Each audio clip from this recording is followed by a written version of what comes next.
지난 시간에 이어서 간단하게 미션 관리에 대해서 이야기 조금 더 하고, 2차시로 구분돼서 이번 시간에 수업을 할 거니까 한번 이제 두 강좌 잘 들어보셨으면 좋겠습니다. 미션 전문의 구성 요소를 보면, 미션은 무엇, 누가, 어떻게. 이거는 지난 시간에 조금 이야기했던 것 같은데요. 첫째는 우리 조직이 존재한 이유는 무엇인가? 이렇게 조직의 주요한 목적을 이야기하는 거죠. 뭐 개모임을 만들 때도 목적이 뭐다라는 거 구체적으로 이야기하듯이 비영리 조직, 특히 이제 사회복지 조직은 이것이 가장 중요하다라고 할 수 있습니다. 그 둘째는 우리 조직은 누구를 위해 존재하는가? 그러니까 클라이언트를 중심으로 해서 같이 일하는 그러니까 사회복지사 이런 부분들을 함께 이야기하는데 여기서는 주요 고객, 그러니까 클라이언트를 이야기할 수 있겠죠. 그리고 셋째, 우리는 무엇을 제공하기 위해서 존재하는가? 제공되는 핵심 서비스에 대해서 관련된 이야기들을 하고 있습니다. 그러니까 사회복지 시설을 보면 우리는 어떠한 목적을 가지고 누구한테 무엇을 제공하겠다라고 정리될 수 있겠죠. 뭐 미션의 기능과 뭐 정서적 가치는 이야기를 해보면 기능 가치가 정서적 가치는 뭐 복사기 같은 경우에는 복사기를 만든다라는 복사기 업체 같은 경우에는 근데 복사기를 통해서 사무 생산성을 향상하겠다 이렇게 정서적인 부분은 조금 더 다르게 표현할 수 있을 것 같습니다. 비전 선언문 같은 경우에는 조직이 미래에 달성하고 싶은 바람직한 모습을 담는다라고 이야기를 했었는데요. 미션 선언문을 기반으로 설정을 하는데 거기에는 비전에는 조직에 의지하고 외부 환경의 분석과 내부 환경의 분석 그리고 타 유사 기관의 벤치마킹을 통해서 실질적으로 우리 조직의 모습을 담아내는 것이 필요하다. 그리고 구체적으로 이것을 표현할 필요가 있다. 라고 말씀드릴 수 있을 것 같습니다. 서연문의 구성 요소는 뭐 크게 5가지 정도로 이야기할 수 있는데요. 첫째는 비전은 현재보다 미래를 지향한다. 우리 조직이 어떤 사업을 하고 있는지에 대한 고민과 장래의 사업에 대한 방향을 제시하고 새로운 신규 사업을 포함할 수 있다. 둘째는 비전은 비교 대상을 설정하여 동종 분야의 최고, 제일, 우수 등의 용어들을 사용해서 표현을 하는데요. 여기서 우수성은 구체적인 방향과 전략을 설정하는데 유용하다고 할 수 있을 것 같습니다. 셋째, 비전은 핵심 가치를 반영하고 있는데 조직의 설립 목적이나 창업자의 가치관에 따라 특유한 가치를 내포하고 있어야 합니다. 비전은 미션을 통하여 설정이 되고 따라서 조직이 추구하는 핵심 가치를 잘 반영할 수 있도록 설정하는 것이 중요하다. 그리고 네 번째는 비전은 선언문의 형태로 기술되어야 하고 몇 마디 단어로 표현되어 조직 구성원 간 소통이 가능하도록 서로 그러니까 그 부분을 가지고 오해의 요소나 이런 것들이 최대한 없어야 된다는 부분이고요. 그 5번째 마지막으로는 비전과 연결된 목표, 세부 추진 전략을 명확히 하는 것도 매우 중요하다. 그러니까 어떠한 뭐 우리 조직의 비전이 A라고 했을 때 A를 위해서 목표를 만들어서 진행하는데 이 목표 하나하나를 달성하기 위해서는 이 목표에 따라서 세부 전략들도 함께 만들어야 된다라는 부분이 있습니다. 그리고 비전과 비전 선언문을 작성하는 것은 뭐 그러니까 이 비전을 공유할 사람 최소 뭐 5에서 15명에 대한 모임들을 조성한다. 뭐 조직은 전체가 될 수도 있고 아니면 핵심 조직원들이 될 수도 있는 거죠. 규모에 따라서 접근이 쉽고 편안한 모임 장소를 선택해야 한다. 그러니까 편안하다 보니 업무 일과 내에서 이렇게 하는 게 제일 좋겠죠. 그러니까 일상적인 근무가 저해되지 않는 속에서 왜냐 시간을 내서 업무 외에 일을 한다고 한다면 부담이 될 수밖에 없는 부분이겠죠. 그리고 모임 전에 그룹의 모든 참여자에게 짧은 편지를 보내라. 왜 그럴까요? 우리 조직의 기본 가치를 비전을 만들어내는데 모두가 함께 할 수 있도록 그런 이야기들을 나누는 자리가 필요하다. 그리고 모임의 의장은 감사의 표현을 하고 앞에 놓인 과제를 설명하고 모임을 시작한다. 그리고 칠판이나 종이를 그러니까 표현 방식들이 다양할 수 있는 거죠. 말을 잘하는 사람 말로 할 수 있는 거고 글로 표현할 수 있는 거고 이렇게 해서 그 표현을 최대한 존중할 수 있는 분위기를 만들 필요가 있는 거죠. 그리고 그룹이 합의한 문장과 절, 표현들은 단어들을 목록하여 이렇게 놓는 것이 제일 중요합니다. 그래서 이 단어를 어떤 순서에 배치하느냐에 따라서 말의 표현력이나 이렇게 받아들이는 사람들이 느낌, 그리고 이것을 이제 표현하고자 했던 의지, 이런 것들이 달라질 수 있습니다. 그러니까 어느 단어를 우선순위에 두느냐, 이런 것도 중요하다고 할 수 있겠죠. 그리고 그룹은 같은 절차를 사용하여 비전 설문을 계속해서 다듬어 나갈 필요가 있는 거죠. 한번 만들어졌다고 해서 그것이 기본 이념은 계속 뭐 유지해야 되겠지만 표현하는 방식이나 이런 것들은 다듬어서 변화할 수 있다라고 보시면 될 것 같습니다. 그러니까 비전 선언문을 할 때 점검해야 될 사항은 뭐 명확하고 간결해야 된다.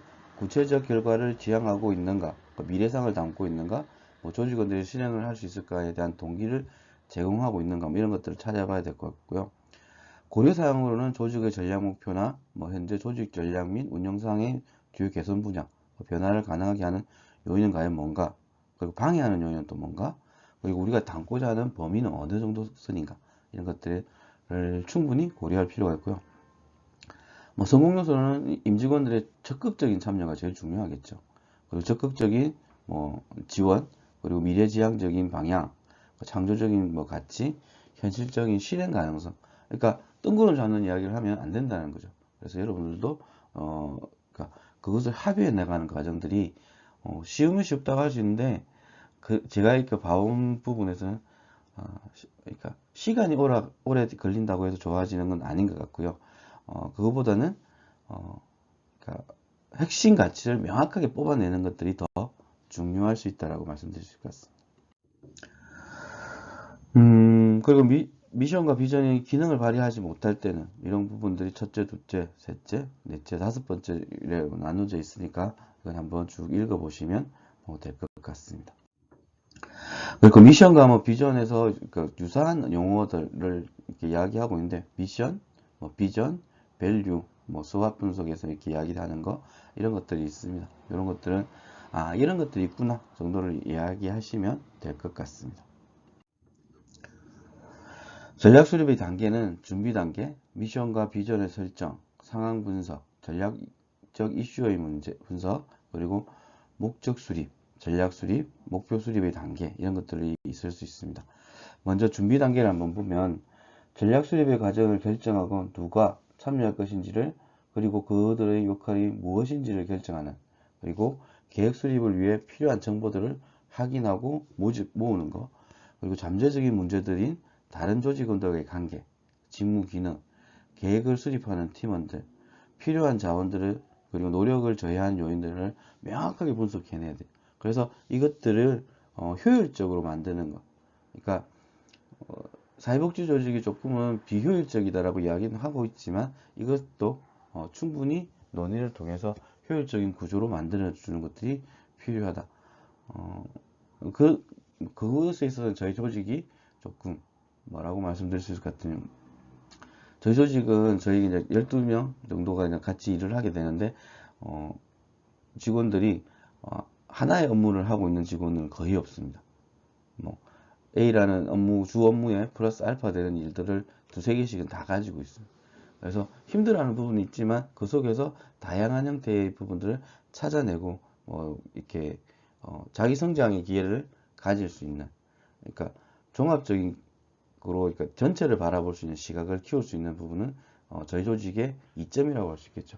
그런데 좀 단편적으로 하면 좀 깊게 들어가는 데 있어서는 조금 한계를 가지고 있습니다. 왜? 인력적인 한계도 있을 뿐더러 업무를 여러 개를 하고 있다 보니까 이것을 구체적으로 표현하는 데는 조금 한계가 있는 어려움이 있지만 이런 부분을 장단점, 특히나 이제 직원들의 집중할 수 있는 그 시간대를 변경한다든지 이런 부분들을 효율적으로 하고 있다고 말씀드릴 수 있을 것 같습니다. 그리고 잠재적인 문제는 뭐 이렇게 했고, 충분한 논의를 통해 조직 구성원들 간의 동의를 얻어야 된다.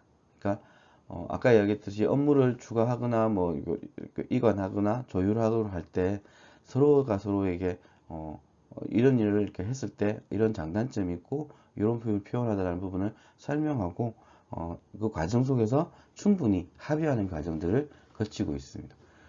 그래야 불만이 적어지는 거죠.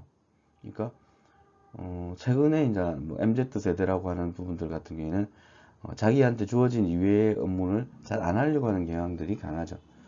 그 속에서도 이제 합의되는 아동 청소년이 행복한 삶을 위해라는 전제 조건을 가지고, 그러니까 저희 조직의 비전이겠죠. 이 비전을 합의하는 과정이 있었기 때문에 그걸 좀 효율적으로 하자라는 부분들의 합의를 이끌어낼 수 있는 부분입니다. 명확한 조직의 미션, 가치, 그리고 비전을 설정하는 것들이 필요한 과정인데요. 미션은 조직의 모든 계획 수립의 출발점이 되는 거죠. 1년 단위 계획을 수립하는 것에도 기본이 되는 거고요. 뭐 중장기 계획 수립에도 마찬가지로 이 비전이 핵심 가치로 가고 있습니다. 그러니까 아동 청소년 행복한 조직이라고 하는 저희 단체 미션인데, 이 미션을 위해서 그러니까 노인복지를 하겠다 하면 조금 동떨어진 이야기일 수도 있는데, 이것을 연결하는 고리를 찾아낼 수가 있는 거죠. 조성 과정에 아동 청소년 행복을 위해서 노인복지 프로그램들을 개발하고 지원하겠다 라고 하면 연결고리를 찾을 수 있는 거죠. 그리고 영리 조직의 가치와 비전은 미래의 이상적인 모습을 담고 있습니다. 그러니까 지금 이제 아동 청소년 행복한 조직이라고 했을 때 이상적인 모습은 더 이상의, 그러니까 복지시설의 지원이 아니라 가정이나 지역사회가 지원할 수 있다라고 한다면 더 좋은 거죠. 저번 시간에 그러니까 현장에서 말씀드렸듯이, 강의실에서 했듯이, 뭐 그런 거죠. 공동생활 가정이 없어지는 세상을 바라서 우리 공동생활 가정은 활동을 하고 있다 라는 부분이, 이렇게 영 동떨어진 이야기는 아니라고 말씀드릴 수 있을 것 같습니다. 그리고 전략 수립의 단계인데요. 준비 단계, 뭐 미션과 비전의 설정, 상황 분석, 전략적 이슈의 분석, 그리고 목적 수립, 전략 수립, 목표 수립 단계, 이런 것들을 거치게 됩니다. 이 단계는 환경평가라는 것을 하게 되는데요. 비영리 조직의 전략을 수립하여 하는 경우에는 조직과 외부 환경을 동시에 고려해야 돼요. 실질적으로 그런 게 있죠. 우리가 이제 이런 프로그램을 하려고 하는데 내부적인 역량은 솔직히 없어요. 그러니까 예를 들면 이런 거죠. 어떤 걸 예를 들어볼까요? 지금 창밖에는 이제 꽃이 너무 피어서 눈이 한번 가니까 잘 안 떨어지는데, 꽃 구경을 간다라고 이야기를 해보면, 저희 기관에서는 직원들 같은 경우에는 뭐 차량 운전을 할 수 있는 큰 버스, 대형 버스를 운전할 수 있는 사람이 없어요. 그럼 어떻게 해야 될까요? 그리고 차도 없어요. 근데 예산이 넉넉지가 않다 라고 했을 때는 여러 가지 방법들을 찾을 수 있겠죠. 아니면 소규모 차량들을 그러니까 차량 봉사를 후원할 수 있는 사람을 조직해서 나갈 수도 있는 방법이고, 아니면 버스 대절을 할 수 있는 방법. 버스 대절을 하면 돈이 필요하니까 후원을 연결하는 방법. 그러니까 외부 환경들을 어떻게 적절하게 연결할 것인가에 대한 고민들이 충분하게 필요한 거죠. 여기서 소화 분석이라는 것들을 하게 됩니다. 그래서 뭐 조직 내부에 있어서는 뭐 S, 강점이라고 하는 거, 약점이라는 거. 그러니까 아까 이야기했듯이 저희 직원 중에는 버스를 운전할 수 있는 사람이 없다. 어떻게 보면 약점이죠. 강점은 버스 운전하는 사람들, 아니면 차량 운행하는 사람들을 많이 알고 있다가 강점이 될 수도 있는 거. 그래서 조직 내부의 역량들에 있어서 강점과 약점을 찾아내고, 외부적 환경에서는 기회와 위협. 기회라고 한다면 지금 현재 코로나 이것 때문에 버스 비용들이 많이 싸져 있다 라고 이야기할 수 있는데, 위협적인 요소는 아직도 코로나는 여전히 존재하기 때문에 외부에 나가는 것들이 나갔을 때 안전의 위협이 될 수 있다, 뭐 이런 것들, 요것들을 하면서 여러분들이 집에서도 아니면 가정 내에서도 이런 것들, 아니면 여러분 스스로의 내 개인적인 부분에서 나의 강점은 뭐고 나의 약점은 뭔지, 그리고 내가 어떤 일을 하려고 할 때 기회, 여러분들이 이제 사회복지 상담과에 학생으로 이제 일을 공부를 하게 되니까 이제 강점은 뭐예요?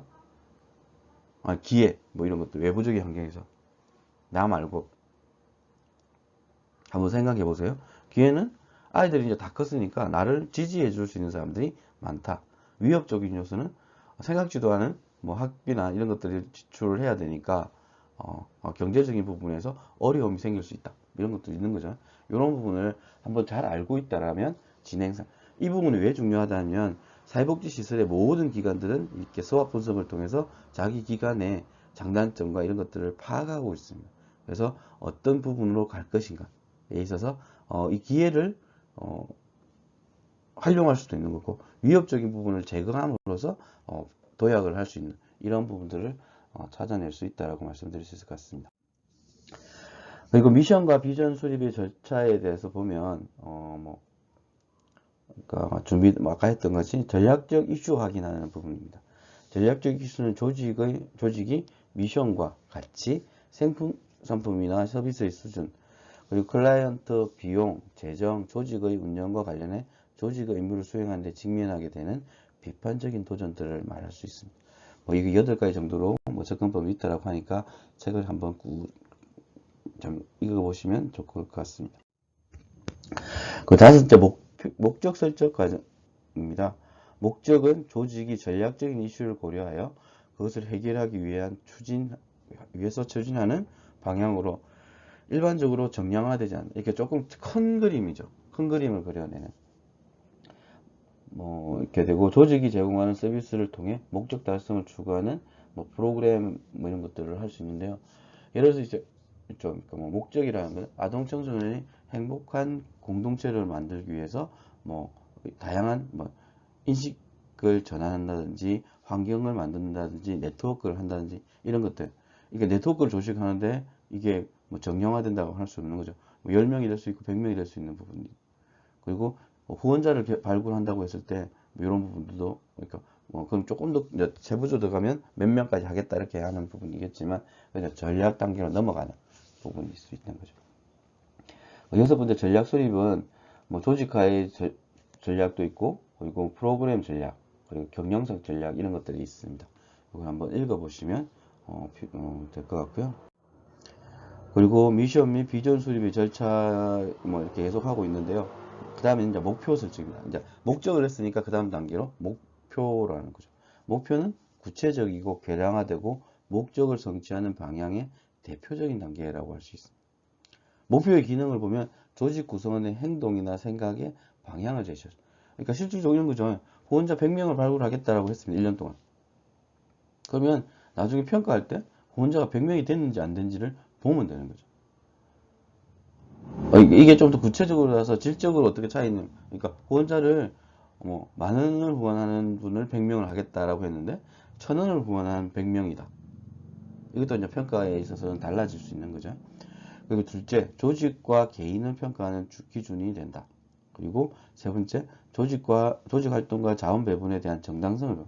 그러니까 실질적으로 이 구체적인 부분에서 A라는 목표가 있고 B라는 목표가 있고 C라는 목표가 있는데 A는 실질적으로 목적을 달성하기 위해서 50일이라는 재정이 필요하다면 C는 10. 그리고 효과적인 부분에서는 C가 30, 40의 효과가 있다면 실질적으로 C를 우선적으로 고려해야 되는 이런 것들이 자원을 배분한다든지 이런 효과의 효율성들이 높은 것에 배치가 되는 그렇다고 해서 전혀 효과가 없는데 또 안 해야 된다 이거는 아닙니다. 예를 들어서 이런 거죠 있죠. 저희 이제 청소년 센터 아이들하고 이제 프로그램을 하다 보면 프로그램을 하는데도 계속 효과가 떨어지는 것들이 있어요. 어떤 부분이냐면 대표적인 게 이제 학습 이런 부분이죠. 평소에 학습을 해본 경험들이 없기 때문에 그러니까 그리고 특히 칭찬 경험들 이런 것들이 이제 많이 없다 보니까 학습을 해야 될 필요성을 못 느끼는 거예요. 당장 내가 성취나 이런 것들에 대해서 조금 뭐라고 쉽게 표현할 수 있는 것들이 없다 보니까 공부를 한다고 하면 싫어합니다. 근데 부모들은 공부를 꼭 시켜달라고 이야기하죠. 이런 부분 여러 가지 형태들이 있을 것 같은데요. 그러니까 그렇지만 공부를 해본 경험이 없는데 그냥 책상에 앉아 있고 수업 시간에 앉아만 있는 애들인데 이것을 하기 위해서는 조금 긴 전략적인 계획들이 필요합니다. 성공 경험이라고 하면 그러니까 작은 단위 그러니까 위해서 한 과목에 한 분야에서 그 부분만 핵심적으로 공부해 보니까 성과가 있더라. 그걸 조금씩 확장시켜 나가는 개념들로 아이들의 성취도를 높여 나가는 전략이 필요하지, 처음부터 공부를 전체적으로 해서 성적을 올리겠다. 이거는 이제 뭐 실현 가능성 자체가 없죠. 아이들 스스로가 지쳐버리고 힘들어하는 부분. 그러니까 동기부여가 안 된다는 거죠. 그래서 여러분들한테도 말씀드리겠지만 아이들한테나 뭐 이거 모든 클라이언트 마찬가지. 가장 중요한 것은 동기부여입니다. 직원한테도 마찬가지. 이걸 했을 때 어떤 변화가 있을 거라는 것을 명확하게 인식시키지 못하면 실질적으로 그러니까 뭐 변화를 이끌어내기는 쉽지 않은 거죠. 그래서 이 동의를 이끌어내는 작업, 동기부여를 하는 작업들이 진짜로 중요하다고 할 수 있습니다. 마찬가지로 여러분들한테 이런 말을 할 수도 있죠. 제가 여러분 성적은 모두 C예요. 그러면 공부 안 하실 거잖아요. 그죠? 마찬가지로 모두 A를 줄 수는 없는데 A 받도록 노력하십시오 라고 할 수도 있는 거고, 그러니까 이 단계마다 설정하는 부분들이 많이 달라질 수 있습니다. 그래서 여러분들한테 이 여러분들의 동기를 어떻게 높일 수 있는가, 공부가 중요한 것이 아니라 내가 그것을 어떻게 하는지를 이해하는 게 중요한 거다. 암기가 중요하지 않다 라고 이야기를 제가 항상 드리잖아요. 이렇게 제가 수업 시간에 말씀드린다는 게 못 드린 게 하나 있는데, 제가 제 수업 중간고사 같은 경우에는 굳이 외우는 것을 잘 안 낼 겁니다, 시험을. 그래서 너무 걱정하지 마시고 오픈북으로 진행할 거예요. 뭐 교과서 꼭 들고 오셔서, 교재 들고 오셔서 뭐 책의 내용을 요약해서 정리하고 내 플러스 자기 생각들을 쓰는, 그러니까 생각을 조금 많이 하고 오시는 것들이 어떻게 보면 제 수업을 진행하는 데는 더 좋지 않을까 하는 생각이 듭니다. 그리고 사회복지 조직의 효과적인 미션과 비전 활용에 대해서 이제 하고 있는데, 이제 거의 마지막입니다. 왜 미션을 만들어야 될까요? 그냥 시키는 대로 하면 되지, 직원으로서. 좀 전에 이야기했던 동기부여 차원이 가장 크죠. 내가 이 조직에서, 이 단체에서, 이 기관에서, 이 시설에서 일을 하니까 이런 변화가 생긴대. 조금 해보니까 그런 변화들을 느낄 수가 있어. 그러면 더 빠져드는.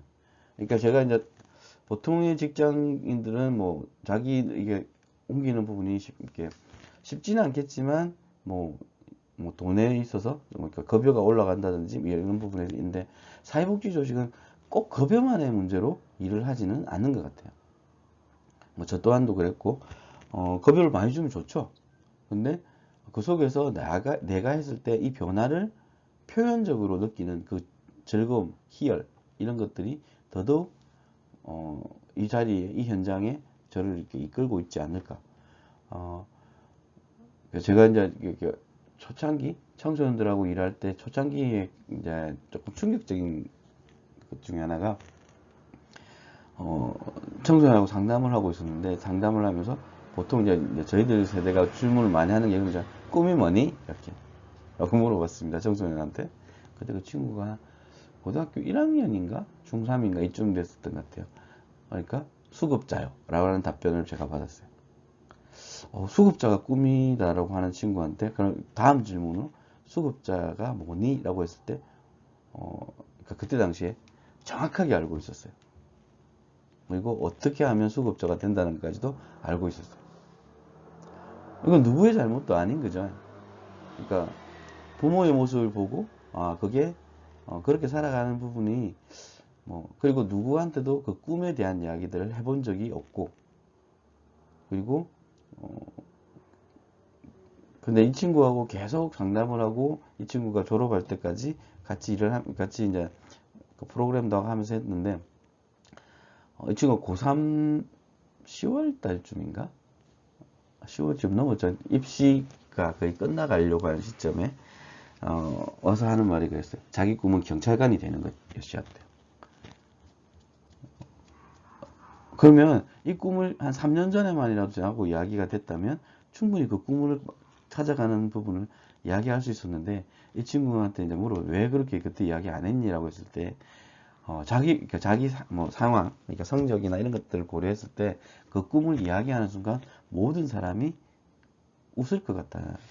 주변의 사람들이 대부분 웃었다라고 이야기했고, 나 또한 그렇게 할 거라는 생각이 강했대요. 그러다 보니까 없다라고 이야기하든가 아니면 이제 전혀 다른 걸 이야기하면서 일단 차단해버리는. 지금도 마찬가지로 제가 만난 애들이 대부분이 꿈보다는 지금 당장에 휴대폰을 가지고 노는 것들을 이야기하고 있습니다.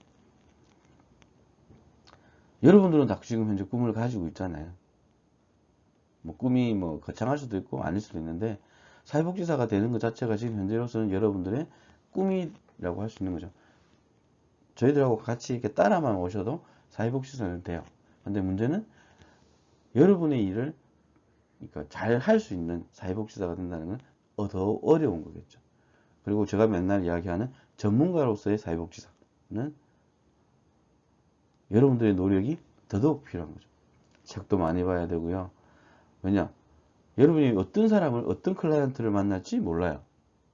이제, 그러니까 특히 뭐 노인복지를 하시려고 하는 분들 같은 경우는, 이런 거 클라이언트 중에, 학교를 은퇴하신 뭐 이런 고학력자들이 있을 수도 있어요. 아니면 뭐 대기업, 이런 부분에서, 그 분야에서는, 그러니까 저희보다 역량이 뛰어나는. 그럼 이분들하고 저희들이, 그러니까 저희가 지원하고 이분이 그러니까 할 수 있는 합의점 되는 이런 것들을 찾아내는 작업들. 그러면 그리고 예전에 그런 게 있어요. 제가 이제 장애인 기간에 일할 때 어르신들을 채용하는 해서 이제 프로그램을 진행해야 되는 상황들이 있었어요. 근데 그러면 제가 면접을 해야 되는데 시종일관 제가 면접을 당했습니다. 그러니까 그 어르신들이 이제 뭐 치면서 그러니까 제가 그분을 알아야 이제 뽑고 말고를 할 건데 반대로 그분들이 저한테 질문을 하기 시작합니다. 이러한 부분들. 그럼 이것을 분위기를 반전해야 되는 이런 것들을 어떻게 할 것인가 이런 것들을 찾아내는 작업들이 조금 더 필요하고 그 속에서 여러분만의 방법이 있다면 그 방법들을 좀 정리해 놓으시면 이럴 때는 이렇게 했으면 좋겠다. 그래서 그러니까 젊은 친구들보다는 그러니까 지금 이제 저하고 같이 하시는 분이 그러니까 여러분이 살아왔던 삶이 어떻게 복지를 효율적으로 만들 수 있는 이 접점을 찾아내는 것들이 더더욱 중요하다고 할 수 있을 것 같습니다. 적절한 미션 수립은 존재의 이유, 그 조직 활동 내의 가치를 뭐 반영한 미션을 수립하는 거고, 점검하는 것은 현재와의 활동과 비교하여 미래의 어떤 모습을 가져갈 건지를 계속해서 업그레이드 시키는 작업. 그래서 그렇다고 해서 아동복지의 비전을 가지고 있는데 실질적으로 이거를 뭐 노인으로 바꾼다든지 이런 것들은 쉽지 않은 거죠. 조직의 그 기본 이념을 바꾸는 것은 근간이기 때문에 사회복지법인 같은 경우는 법인의 존립 근거가 흔들리는 거죠. 그렇기 때문에 그만큼 중요하다고 할 수 있는 거죠. 그리고 지속적인 보완, 변화하는 환경과 조직에 따라 미션 및 비전도 변화해야 한다. 따라서 매년 계획 수립 시 미션과 비전을 점검하고 수정 보완하는 것들이 필요하다. 그리고 달성이 됐다면 뭐 좀 더 높은 단계로 이렇게 변화시키는 것들이 필요하겠죠. 그리고 조직 구성원 참여 및 공유하는 거, 이사회나 경영진, 관리자가 미션을 만들어내려는 형식적인 방식이 아니라 조직 구성원 전체가 함께 공유하면서 이것들을 이야기하는. 그러니까 저희들이 이제 신입 직원들이 오면 이것들을 또 많이 해요. 그러니까 교육을 시키는 목적도 있지만, 이 신입 직원들이 좀 연령층이 어리다 보니까 보는 시각이 다를 수 있는 거고, 그럼 저희들이 놓쳤던 부분을 다시 점검할 수 있는 이런 부분이 있습니다. 그리고 의사소통의 매개체로서 활용하는 부분, 그러니까 정부, 돈을 지원하는 정부, 기업, 개인 기부, 후원자, 그리고 지역사회에 있는 외부 전문가들과 원활한 의사소통의 방법들이 필요한 거죠. 그래서 앞으로의 사회복지 현장에서는 의사소통 전문가들이 어떤 자리를 찾아갈 건가. 그래서 여러분들이 요것을 그러니까 해내는 것들이 많이 필요할 수 있습니다. 의사소통에 대한 부분. 그러니까 갈등 중재. 그러니까 더더욱 지금 이제 민주주의가 발전하면서 이 갈등이라는 부분들은 많이 늘어날 수밖에 없어요. 이걸 좀 어떻게 효율적으로 중재할 건가에 대한 부분을 찾아갈 필요가 있는 거죠. 뭐 이거는 이제 그 책에 있듯이 이제 뭐 사례입니다, 사례. 이런 것들은 한번 읽어보시면 여러분한테 도움이 될 것 같아요. 아, 요렇게도 만들어내는구나. 실질적으로 저희 지역에서도 그런 기관들이 많이 있습니다. 뭐 전문기관을 의뢰해서 할 수도 있고요. 그러면 좀 비용 발생들이 좀 많이 되겠죠. 그 반대로 지역에 있는 사람들이 그러니까 충분히 의사소통할 수 있는 요새 그런 기법들을 그냥 퍼실리테이터라든지 토론 기법들이 이렇게 다양하게 있기 때문에 요거를 활용해서 그것을 압축해내는 작업들을 하게 되는 거죠. 그러니까 의사소통이 중요하다. 그리고 어떻게 구체적으로 실현할 것인가. 이거 전부 다 의사소통을 통해서 합의해내는 과정 속에서 말씀드릴 수 있을 것 같습니다. 그리고 미션과 비전 뭐 이런 거 활용하는 건데요. 그러니까 뭐 우선적으로 시각적인 효과. 그러니까 보여지면 그것에 대한 부분에 몰입도도 높아질 수 있고 하기 때문에 어떻게 보면 포스트잇을 많이 활용하죠. 퍼실리테이터에서는. 그래서 내 생각을 보고 그것을 이제 유목화시켜서 분류하고 이런 작업을 통해서 아 우리의 핵심 가치는 요거니까 요것을 중심으로 가자라는 부분들로 만들어 갈 수 있을 것 같습니다. 이거는 뭐 한번 쭉 읽어보시면 될 것 같고요. 그러니까 오늘은 그러니까 동영상 강의를 두 개를 만들 겁니다. 그래서 앞 시간에는 그러니까 지금 미션 관리 부분을 조금 했고요. 그리고 이제 조금 쉬었다가 이번 주 타임에는 그러니까 조직 구조와 조직 문화에 대해서 한 40분, 한 50분 정도 관련해서 준비 녹화해서 두 번을 들으셔야 그러니까 하루 강의가 된다라고 하니까 어떻게 보면 제가 강의를 보통 잘 안 자르는데 이번에는 좀 나누어서 진행합니다. 그래서 잠시 쉬었다가 다시 진행하겠습니다.